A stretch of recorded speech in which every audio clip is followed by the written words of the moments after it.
মাত্র ৩.৫ বছরের ক্যারিয়ারে ২৭ ছবির নায়ক সালমান শাহ।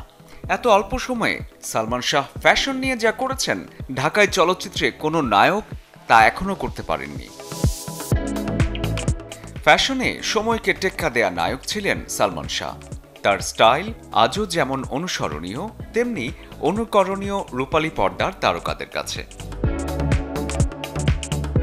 ২০১৪ সালের সিনেমা হ্যাপি নিউ ইয়ারে শাহরুখ খান মাথায় ব্যান্ডানা পরেছিলেন সালমান শাহর মতো করেই। বলিউডের এক থা টাইগার মুক্তি পেয়েছিল ২০১২ সালে।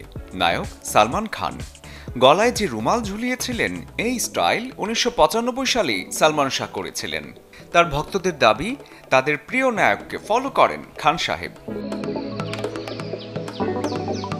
বলিউড ভাইজানের দাবাংয়ের কথা নিশ্চয় মনে আছে সবার। পুলিশি পোশাক, ঠোঁটের ওপর গোঁফ আর চোখে রোদ চশমা। সালমান খানের এই লুকটাতেও প্রয়াত সালমান শাহের ছায়া আছে বলে অনেকেই মনে করেন। সালমান শাহ বেশ কয়েকবারই মাথায় হ্যাট পরে অভিনয় করেছেন। সেসবের মধ্যে স্বপ্নের নায়ক সিনেমার কথা সবার আগে মনে পড়ে। ২০১৩ সালে ধুম ৩ সিনেমা এবং প্রচারে আমির খানের স্টাইলেও সালমান শাহের আবেশ। বলিউড ভাইজানের তেরে নাম সিনেমায় ঠোঁটের কোণে সিগারেট ভুলে যাবার কথা নয় কারোই। ঢাকায় সিনেমায় সালমানের ঠোঁটের কোণেও কিন্তু ছিল সেই সিগারেট।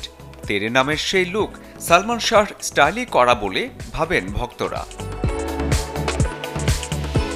স্টাইল আর ফ্যাশনে আজও লাখো তরুণের আইকন সালমান শাহ। জন্মদিনে ক্ষণজন্মা এই নায়কের প্রতি রইল শ্রদ্ধা, ভালোবাসা।